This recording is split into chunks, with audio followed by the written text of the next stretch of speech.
Hola, ¿qué tal mi gente? Gracias por estar con nosotros. Este es mi programa con la Biblia en la mano, que en el día de hoy, con la ayuda de Dios, vamos a continuar con el estudio que hemos estado impartiendo acerca de Segunda de Tesalonicenses. Hoy vamos a comenzar el capítulo 2 y vamos a hablar de la gran apostasía, la venida del Señor y el hombre de pecado. Y dice el capítulo 2, 1, dice: pero respecto a la venida de nuestro Señor Jesucristo y nuestra reunión con Él, os rogamos, hermanos, que no os dejéis mover fácilmente de nuestro modo de pensar, ni os conturbéis ni por el Espíritu, ni por palabra, ni por carta, como si fuera nuestra, en el sentido de que el día del Señor está cerca.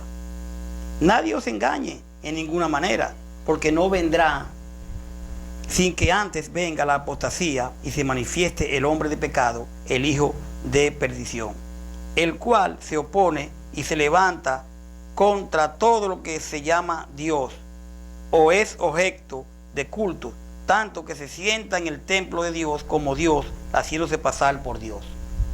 ¿No os acordáis que cuando yo estaba todavía con vosotros os decía esto? Continúa diciendo: y ahora vosotros sabéis lo que detiene, a fin de que a su debido tiempo se manifieste.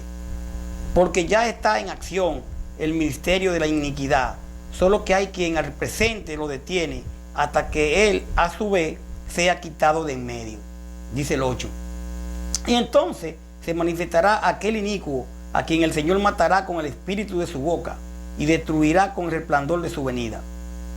Inicuo, cuyo advenimiento es por obra de Satanás, con gran poder y señales y prodigios y mentirosos, y con todo engaño de iniquidad, para que los que se pierden por cuanto no recibieron el amor de la verdad, para ser salvos. Por esto Dios le envía un poder engañoso para que crean la mentira. Por esto Dios le envía un poder engañoso para que crean la mentira, a fin de que sean condenados todos los que no creyeron a la verdad, sino que se complacieron en la injusticia. Wow. Aquí vemos que el apóstol, como habla de la manifestación del hombre de pecado y cómo, ¿verdad?, cómo viene. Dice en el verso 12, que pudimos ver aquí, en el capítulo 1, en el capítulo 1 de aquí del 2, dice: pero con respecto a la venida de nuestro Señor Jesucristo y nuestra reunión con Él, os rogamos, hermanos. Dice que le ruegan, hablándole con respecto a la venida del Señor. Esta es la quinta vez que se menciona la venida de Cristo en las cartas de Pablo a los tesalonicenses. La primera es en 1 Tesalonicenses 2:19, 1 Tesalonicenses 3:13, 1 Tesalonicenses 4:15, 1 Tesalonicenses 5:23. Y ahora aquí en el 2:1, que nos habla de la venida. Aquí la venida de Cristo se identifica además como nuestra reunión con Él. Por eso Él dice: con respecto a la venida de nuestro Señor Jesucristo y nuestra reunión con Él, os rogamos, hermanos. Entonces dice el 2: que no os dejéis mover fácilmente de vuestro modo de pensar, ni os conturbéis ni por el Espíritu, ni por palabra, ni por carta, como si fuera nuestra, en el sentido de que en el día el Señor está cerca. Nadie que le escriba, nadie que diga que el Señor le habló, nadie que dice que no se conturbéis, no dejéis mover fácilmente de nuestro modo de pensar, ni alarmen, ni por el Espíritu, ni por palabra, ni por carta. Usted puede ver a Efesios 5:6, puede ver a 2 Tesalonicenses 3:17, puede ver a 1 Corintios 1:8. Las tergiversaciones y las doctrinas erróneas pueden surgir, mis queridos, por espíritu a través de la profecía, así como por palabras a través de la instrucción razonada y aún por carta como si fuera nuestra. Usted puede ver a 2 Tesalonicenses 2:18. Como una herejía posterior, la resurrección ya se efectuó. El error en Tesalónica colocaba en el pasado lo que pertenecía al futuro, en el sentido de que el día del Señor está cerca. El propósito principal de 2 Tesalonicenses, aquí nos estamos leyendo, es corregir este error poniendo en claro que ciertas señales, especialmente la gran apostasía y señales especialmente la manifestación del hombre de pecado, se dice que puede ser el anticristo, y eso procederán. Estar o ir firme en el tiempo o delante en el espacio de otra persona o cosa que se toma como referencia, en especial si existe una autoridad inmediata al día del Señor. Dice el verso 3, nadie os engañe en ninguna manera, porque no vendrá sin que antes venga la apostasía y se manifieste el hombre de pecado y el hijo de perdición. Usted puede ver a Efesios 5, 6, 8, también 7, 25, Daniel 8, 25, Daniel 11, 36, Apocalipsis 3, 5, Juan 7, 17, 12. Y aquí se refiere a la rebelión contra Dios promovida por el anticristo en los últimos días. 2 Tesalonicenses 3, del 1 al 5, 2 de Pedro 3, 3, 6. Mire, el hombre de pecado, también hombre inicuo, del verso 8 al 10, es llamado anticristo en las cartas de Juan. Sobre el hijo de perdición, tal vez la frase hombre de pecado se refiera a aquel que es llamado en Daniel 9, 26, el príncipe que ha de venir, en Daniel 7, 8, el cuerno pequeño, y en Apocalipsis 13, 2 al 10, la bestia. A través de los siglos se han sugerido varias interpretaciones, pero el contexto, el lenguaje indica que el hombre de pecado es una persona real que hará las cosas que aquí se le atribuye. Dice el verso 4, el cual se opone, dice bien, se opone y se levanta contra todo lo que se llama Dios o es objeto de culto, tanto que se sienta en el templo de Dios como Dios, haciéndose pasar por Dios. Es un poquito aquí complicado lo que estamos estudiando, pero simplemente lo que tenemos es que leer bien. Dice, se sienta en el templo, 1 Corintios 8, 5, Isaías 14, 13 y 14, Ezequiel 28, 2, y se refiere a la abominación. O sea, abominación, todo lo que es contrario a los mandatos de Dios, de la desolación mencionada en Daniel 11, 31, Daniel 12, 11, Mateo 24, 15. Presentándose, dice, como si fuera Dios. Este se refiere a Satanás. Si no, no se refiere a Satanás, sino a uno que viene presentándose como el Cristo y estableciendo su propio reino. Verso 9, Mateo 24, 24, 5. No os acordáis que cuando yo estaba todavía con vosotros, aquí se desprende que los acontecimientos futuros hablan formando parte de sus enseñanzas pastorales durante el breve tiempo que estuvo con los tesalonicenses. Dice el verso 6. Dice el verso 6. Y ahora vosotros sabéis lo que lo detiene a fin de que a su debido tiempo se manifieste. Al hombre de pecado es neutro.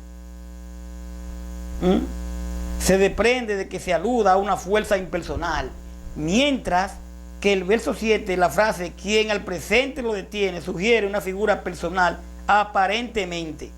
Y Pablo espera que comprendamos sus enseñanzas, pues ya lo había instruido cuando estuvo con ellos. Sin embargo, hoy en día quizá duden a las horas de comprender el tema, debido a algún prejuicio o a la dificultad que presenta el texto bíblico.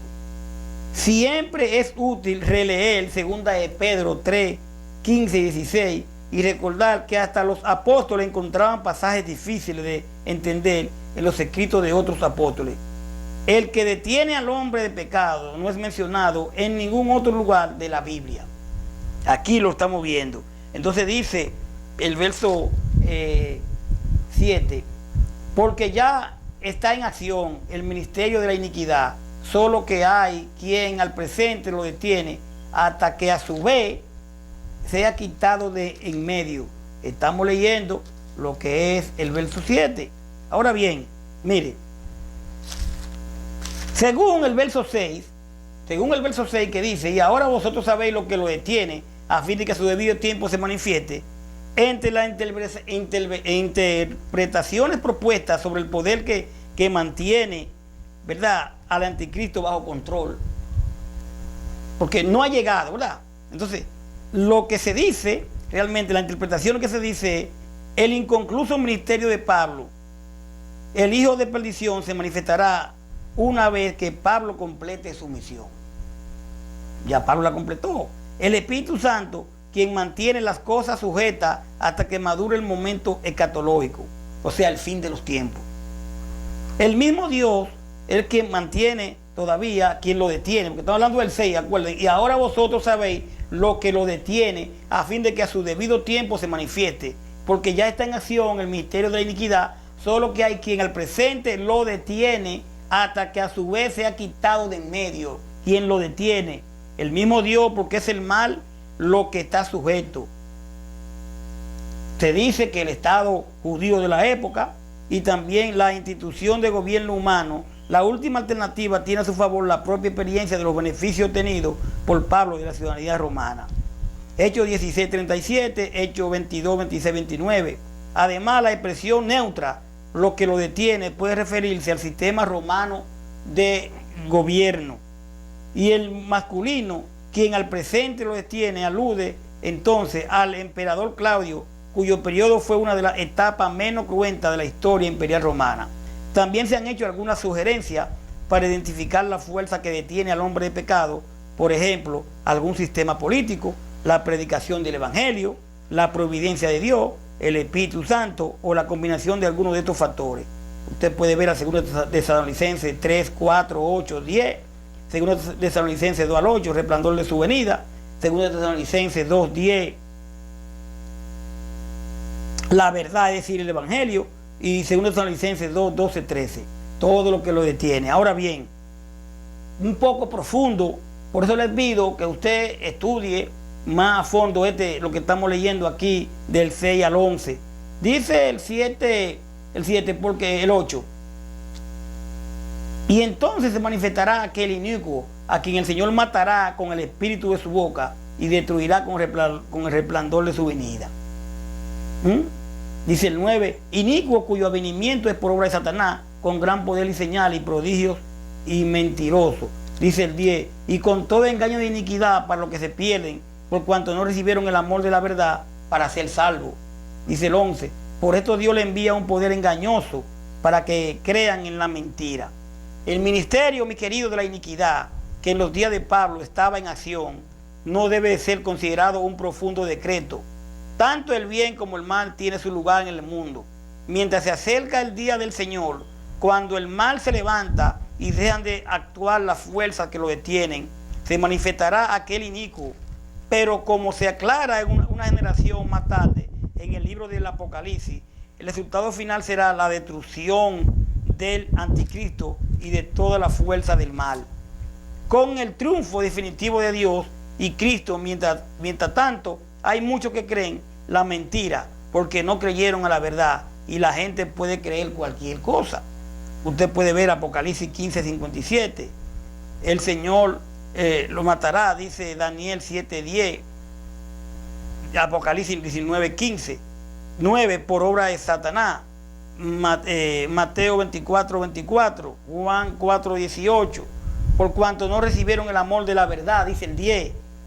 1 Corintios 1:18. Y el 11, por eso Dios le envía un poder engañoso para que crean en la mentira. Romanos 1:28, Mateo 24:5, 1 Timoteo 4:1. Dice el 12, a fin de que sean condenados todos los que no creyeron a la verdad, sino que se complacieron en la injusticia. Romanos 1:32. Realmente, yo pido que usted vuelva, ¿verdad?, y estudie bien aquí manifestación del hombre de pecado. ¿Por qué no se ha manifestado? Ya dijimos los porqués. Tenemos aquí alguna conjetura, ¿verdad? Y entre ellas hablábamos que el Espíritu Santo, quien mantiene las cosas sujetas hasta que madure el momento escatológico, el fin de los tiempos. El mismo Dios, porque el mal es el mal lo que está sujeto, el Estado judío de la época, las instituciones del gobierno humano, ¿verdad? Y hablábamos también que realmente no ha llegado el anticristo dice que, por ejemplo, algún sistema político, por eso no ha venido, la predicación del Evangelio no se ha completado, la providencia de Dios, el Espíritu Santo o la combinación de algunos de estos factores. Ahora, soy de lo que digo, no lo dice la Biblia, soy de lo que pienso, que todo el que no cree en el Señor es anti. Todo el que no está a favor del Señor es anticristo. Pienso que ya está. Ahora bien, cada vez que alguien, un ateo, un anticristo, un ateo es un anticristo. Entonces el sistema, como se mueve el anticristo, usted y yo tenemos que estar pegados a la palabra y creyéndole siempre a Dios y no al hombre. Siempre creámosle a Dios. Vamos a dejarlo ahí por el día de hoy. Sé que un poco, quizás no lo expliqué lo mejor posible, pero vamos a tratar de sacarlo más de ahí, lo podemos seguir leyendo. Y vamos a venir después con el verso 12